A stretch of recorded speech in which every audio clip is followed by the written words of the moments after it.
Students, we have completed principles of direct tax in the last class. Today we will go for principle of indirect tax, that is theory of shifting and incidence. You know, indirect tax is a tax which can be shifted from one person to another. For example, your GST. Whenever government imposes tax on commodity, the producer pays the tax to the government, but the consumer has to pay the burden of tax finally, because he will the last person to consume the goods. He is the ultimate taxpayer. Impact is initial burden of tax. Initial burden of tax when it is imposed. Incidence is final burden of tax. The last person who bears the tax is called final burden of tax or incidence. The process of impact becoming incidence is called shifting. Shifting is not possible in case of direct tax because the tax is paid on the person who pays it. But in case of indirect tax, government imposes tax on a person, but finally another person pays for it. So, impact is initial burden of tax and incidence is final burden of tax. The impact becomes incidence by process of shifting. The shifting may be three types. One is forward shifting, another one is backward shifting, and finally we find onward shifting. Forward shifting means the impact is on producer and is shift the burden to consumer. It is forward shifting. Producer shift the tax burden to consumer. Consumer is the last taxpayer. In case of backward shifting, the shifting is like this. Consumer shift the burden to producer. So in this case, producer has to bear a part of tax or the total tax, as the case may be. If backward shifting is called tax capitalization. Tax capitalization or tax amortization. We will take another class for this, and now we are left with onward shifting. This shifting is from consumer to consumer. The last person who purchased the goods, paying the tax, he can sell the goods to another consumer by shifting the tax burden to him. It is onward tax. But really, we find the tax burden is the shifting of tax is forward shifting or backward shifting. So, whenever we find that the tax burden is shifted from producer to consumer, it is called forward shifting. From consumer to producer, we call it backward shifting. How the shifting process is taken place, how the consumer and producers are in a war or in a class to decide upon the tax burden, we will discuss it in this question. But before going that, we will go for the difference between impact and incidence. First of all, the difference between impact and incidence.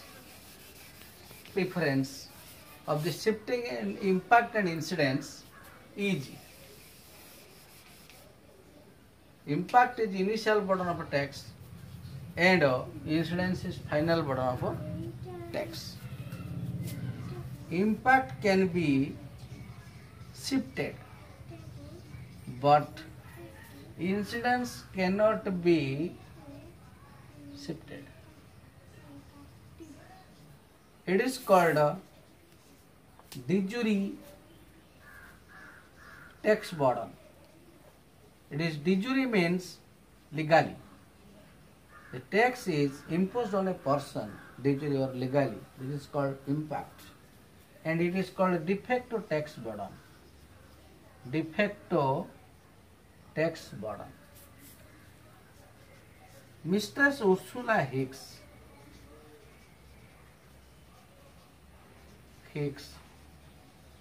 called impact as formal incidence and incidence as real incidence. Real is a real incidence. So, having the difference between the impact and incidence, we will go for theory of shifting. Now, theory of shifting, we find that there are 4 theories of shifting. Number 1, concentration theory. Concentration theory of shifting. Number 2, diffusion theory of shifting. Number 3, modern theory of shifting. And finally, Musgrave theory of shifting. But in our course, Musgrave theory of shifting is not there. So we will go for these 3 theories, one after another. In case of concentration theory of shifting, we find that the economists of France before classical days were called physiocrats. They are contemporary to these physiocrats were contemporary to mercantilist thought of the English of England. The physiocrats told that the agriculture is only the productive source of income. So tax should be concentrated on agriculture. That is why this theory is called concentration theory of shifting. That means the farmer is only the person who will pay the tax, or farmer is the taxpayer. Now, in diffusion theory, going to the diffusion theory, we find this theory has been developed by Mansfield and Kennard. Mansfield and Kennard. What they told? They told that the tax burden should be diffused among the taxpayers so that each and every nook and corner of the society bear the tax burden.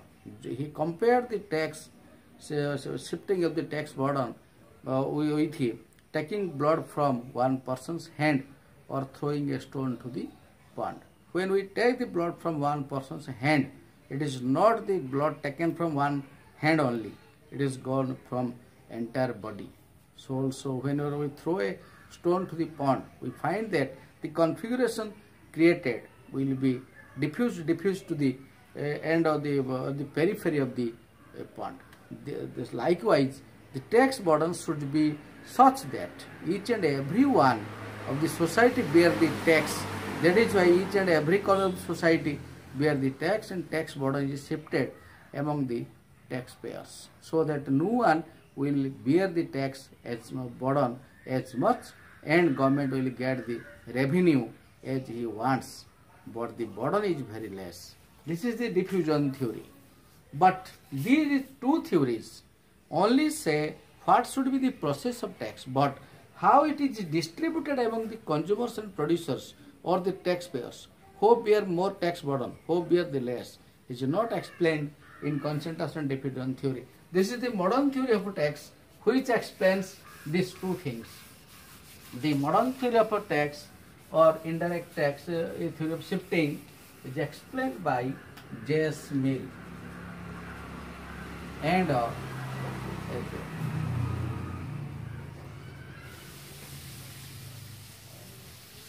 modern theory of shifting.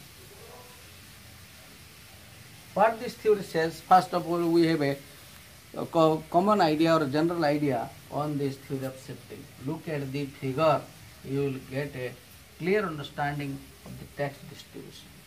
This is the demand for goods, this is the supply of the goods, and this is the price, and this is the quantity of tax.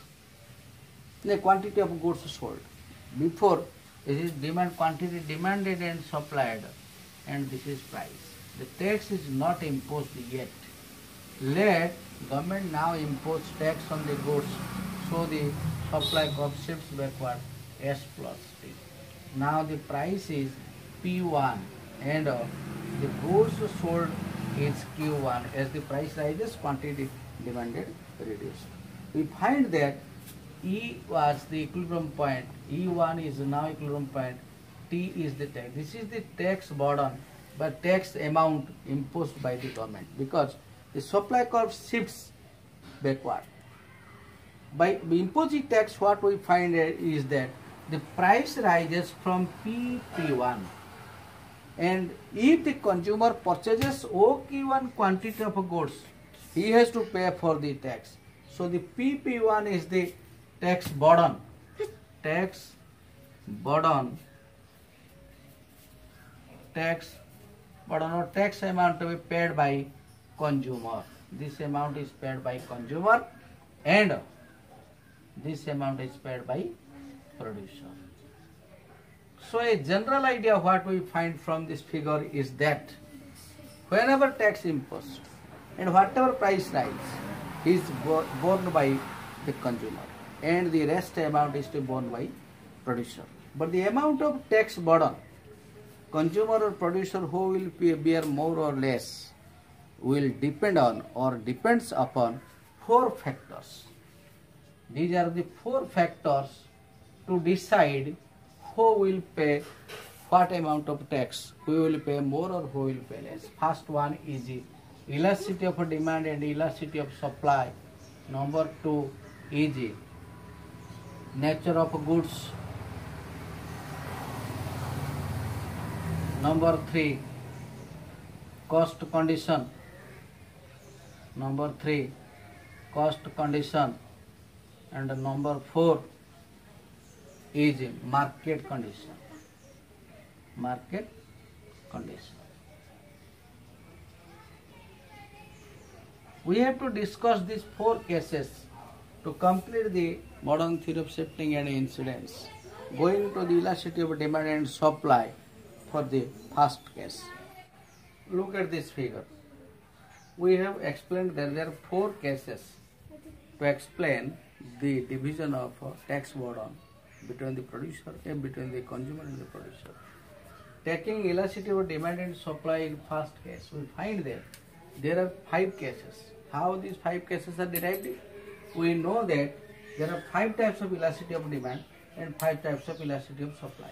Elasticity of demand infinity, greater than 1, equal to 1, less than 1, 0. Likewise, the supply is also infinity, greater than 1, equal to 1, less than 1, 2. This is the rough. From this diagram, I took these 5 cases. First one is elasticity of demand 0, elasticity of supply is infinity.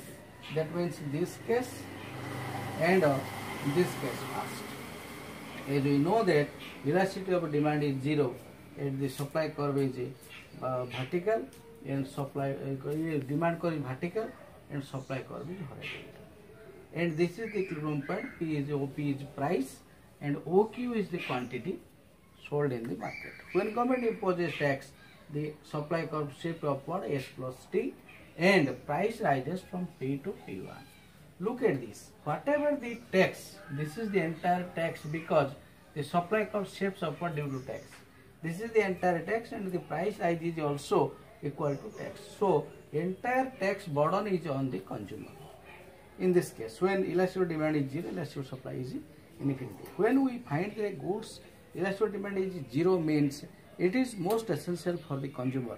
So, consumer has nothing to do but to pay the tax to purchase the goods. But in this case, the second case, elastic demand is infinity. I take this case and also this case, supply is 0. What happens that in this case, this demand and supply are equal to each other at point E, OP is price and OQ is quantity before tax. When government imposes tax, as supply curve is vertical, that is, it is constant in supply.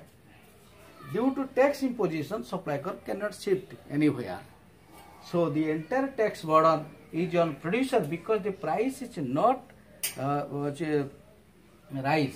The price doesn't rise, although tax is imposed. So the tax burden is on the producer because the elastic demand infinity shows that consumer has less or least need by necessity of their goods. That is why consumer will leave the goods if the price rises due to tax imposition. So entire tax will be borne by the producer. Coming to the third case, what we find that elastic demand is equal to supply. I take this case and this case at the same time, and what we find that OQ is the quantity demand, OP is the price when before tax imposition. When government tax imposes, the supply curve shifts to S plus T, and we find that price rises from P to P1. This is the burden of tax. C and P I wrote here. C is consumer, P is producer, and what we find from this figure that consumer and producer bears equal burden of tax as the demand and supply elasticity are same for producer as also for the consumer. Taking elastic demand greater than elasticity of supply. Look at this. Elastic demand greater means this case and supply is this case. What we find that elastic demand is greater than the supply means demand elasticity is greater means consumer has least or less necessity or feel less necessity for the goods. So consumer will leave the goods if the price rises beyond his imagination. That is why the tax burden is more borne by the producer as compared to consumer. Look at this figure. This was the equilibrium point E. OP is the price before tax and OQ is the quantity before tax. But when tax is imposed, supply curve shifts to S plus T and price rises from P to P1. The price rise to P to P1 is very less as compared to the T and L point. Let for example, this is the point L where the price intersect the line of E1, Q1. So the tax is borne by producer is LT, consumer is E1L. Consumer is E1L. So what we find is that consumer bears less tax if the elastic demand is greater because he feels less necessity for their goods. But in case number E, we find that elastic demand is less, elastic supply is greater. We find elastic less, greater. What does it mean? The demand for the goods is more important for the consumer as compared to the producer. So consumer has to bear more tax burden, although the tax rises the price. The consumer feels that the necessity of the goods and he purchases at a higher tax, at a higher price. That means bearing more tax. Look at this figure. E is the point of equilibrium before tax, OP is the price, OQ is the quantity. But government when imposes tax, the supply curve shifts to backward S plus T, and we find E1 is the point of equilibrium. Price rise is P1. This is the borne by consumer, and the least amount, the rest amount is borne by, take for example, this is the point L. But we find that consumer bears E1L, consumer E1L tax is borne by consumer and LT tax borne by producer. And what we find that consumer bears more tax as compared to producer because the goods is most essential for the consumer as the elastic demand is less. He cannot leave the goods for his own need. That is why consumer has to bear more tax. So what we find from these 5 cases that the goods which is most important, which is more necessary for the consumer.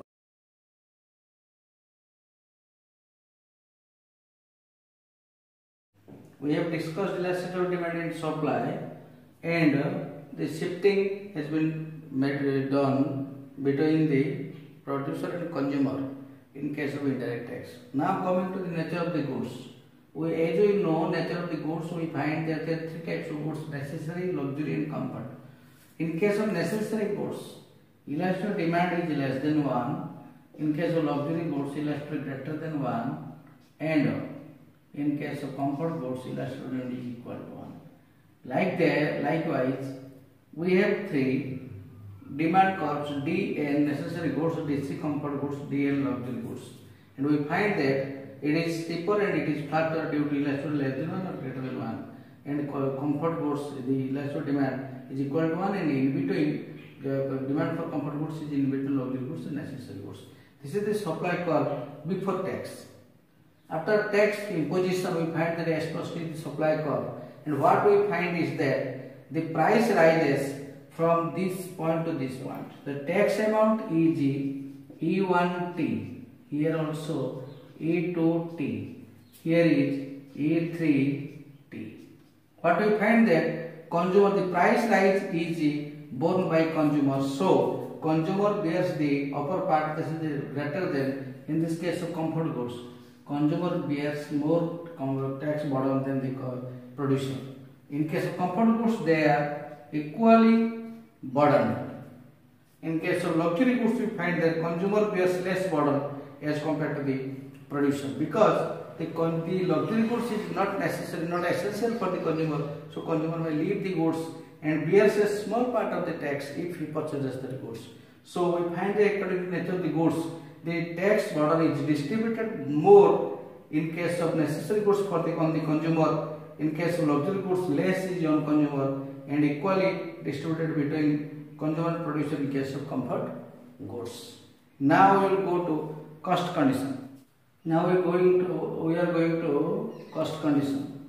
According to the cost condition, we find that there are 3 types of cost: law of increasing cost, law of constant cost, and law of decreasing cost. Look at this figure. In this figure, I am taking marginal cost curve. As you know, the name of marginal cost is supply curve, and what we find that marginal cost curve is first falling, so it shows law of decreasing cost part, and this is law of constant cost, and finally there is a law of increasing cost. So in case of law of increasing cost, supply curve is upward sloping. In case of constant cost, supply curve is constant, and in case of decreasing cost, what we find that the supply curve is downward sloping. So we take 3 cases for increasing cost, constant cost, and law of decreasing cost. In case of law of increasing cost, as we find that OP is the price before tax, and demand supply intersect is the point E.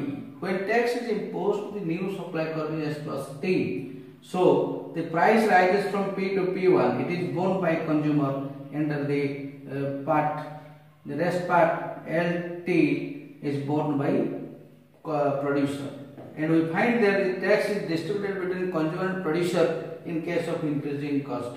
The amount of tax distribution will depend upon the elasticity of demand and supply. Again, coming to the law of constant cost case, we find the supply curve is constant, as the marginal cost is constant here. So OP is the price and OQ is the quantity before tax. When tax is imposed, the supply curve shifts backward S plus T. Price rises by P1, and the tax amount is E1T. The entire tax is a rise in price. So the entire tax is borne by consumer only. Entire tax by consumer. Entire tax by consumer. Again, in case of a decreasing cost, what do we find that? The supply curve is decreasing. Before tax, OP is the price and OQ is the quantity, E is the equilibrium point. But when tax is imposed, the supply curve shifts backward S plus T. So the price rises by P1. The tax amount is E1T. What we find here is the tax amount is E1T, but the price rises by P1. The price rise is greater than E1T or the tax amount. So the extra amount LT is to be paid by the consumer to the producer. That means the entire tax is paid by consumer. And again, in the name of tax, an extra amount is also borne by consumer. So in case of decreasing cost condition, what we find that consumer is bound to pay entire tax and any extra amount in name of tax to the producer, so producer gets more profit. In case of constant cost, entire tax is borne by consumer, and in case of increasing cost, a part of tax is distributed is borne by consumer and also a part is borne by producer. So now we go to market condition. As you know that the market condition, we find that there are several types of market according to competition. Monopoly, duopoly, oligopoly, multiple competition and corporate competition.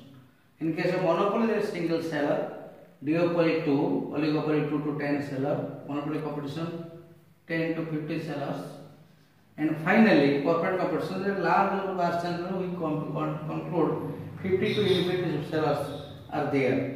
In case of perfect competitive market, what we find is that the same case of demand and supply, as we consider the industry equilibrium here, the price is determined by the perfect competitive market by the industry equilibrium. Demand and supply is there. OP is the price and OQ is the quantity. E is the equilibrium before taxation. But when government imposes tax, what we find that E1 is the tax, E1 is the equilibrium. Price rises by P1. This is borne by consumer. And the total tax amount is E1T. E1L is borne by consumer and LT is borne by production. What amount of tax is to be distributed between them depends upon the elasticity of demand and supply. So we find that in case of perfect competition, consumer and producer both bears a part of the tax. Now coming to monopoly. In case of monopoly, there is single seller. It is a common belief that as there is single seller and he has sold the goods or transacted the goods which has no substitute, close substitute to each other, but no substitute goods, what we find there. Anyone can conclude, in a common parlance, in a common man thinks that the entire tax is to be borne by the consumer, because consumer has no alternative than to go to the monopolist, because he is the only seller and so selling non-substitute goods. But actually what happens that a part of the tax is also borne by the producer in case of monopoly market. Look at the figure, you will find this how it happens. This is AR and this is MR before tax.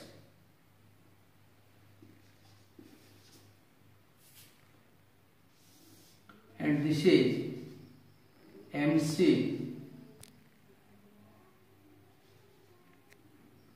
and SC before tax. As you know that MC equal to MR is the equilibrium, so we find that the equilibrium point is at E. OQ1 is the quantity demanded in the market and price is OP, and SC joining SC, we find that the total cost is OTST, SC into quantity, TC equal to SC into quantity. So we find that SC is SQ into OQ. So the total tax is OT but OL. OL SQ. The total cost, the total revenue before tax, total revenue equal to price into quantity. Here price is OP, quantity is OQ. OP into OQ equal to OP VQ. OP VQ. So the subtracting TR from TC from TR, we find that this is the profit margin. Profit margin is PLSV. When tax is imposed, what happens is that tax is imposed, cost condition by cost goes up. So cost is now MC plus T and SC plus T. Now what we find is that equilibrium condition is MC equal to MR, so it is the equilibrium point. E1 is the equilibrium point. Price rises by P1, OQ1 is quantity. And after tax TR equal to P into Q, P equal to OP1 into OQ1, OP1 into OQ1 equal to OP1 V1 Q1, OP1 V1 Q1. TC equal to SC into Q, TC equal to SC into Q, SC into Q means SC here is WR.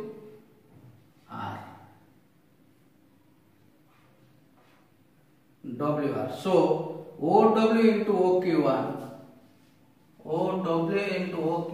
we find that SC total cost is OWRQ1, OWRQ1. So this is the cost. Now the profit is to the amount of profit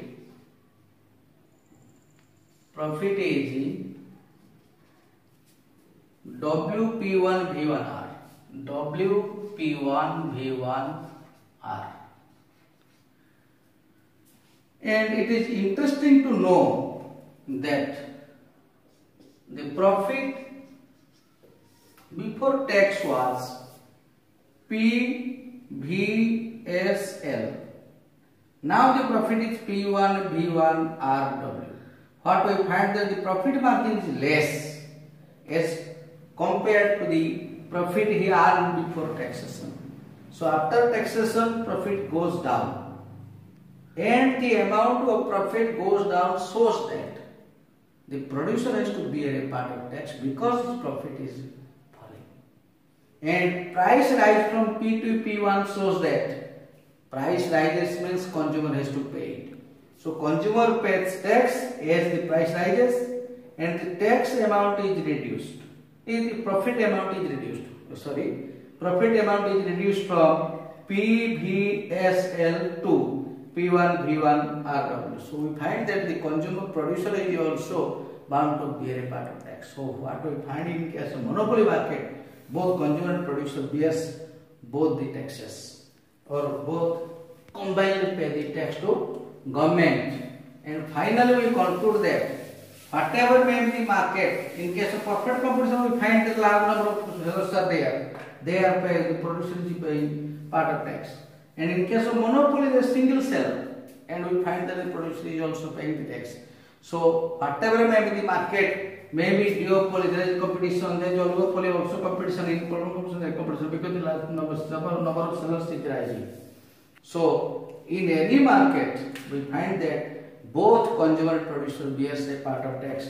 A general structure of the tax distribution may be drawn or may be shown in the diagram. This is the total revenue curve. This is the total cost curve before tax. And we find that if OQ1, Q is the amount of goods transacted, what we find that this is the profit. But when tax is imposed, this cost curve goes up. The cost curve goes up. So TC1 is the after tax. This is the amount of tax, and this is the profit. So before tax we find that AB was the profit, but after tax we find that AC is the profit. So the profit is going down, so producer pays a part of tax. Whatever may be the market structure, maybe monopoly, duopoly, oligopoly, like that. So we conclude that consumer and producer bears tax in case of market conditions. So defining these four cases, we find that elasticity of demand, supply, nature of the goods, cost condition and market condition, we conclude that the consumer and producer both are trying to shift tax burden from one to another. But what happens that the consumer and producer has to bear the tax according to the goods in demand.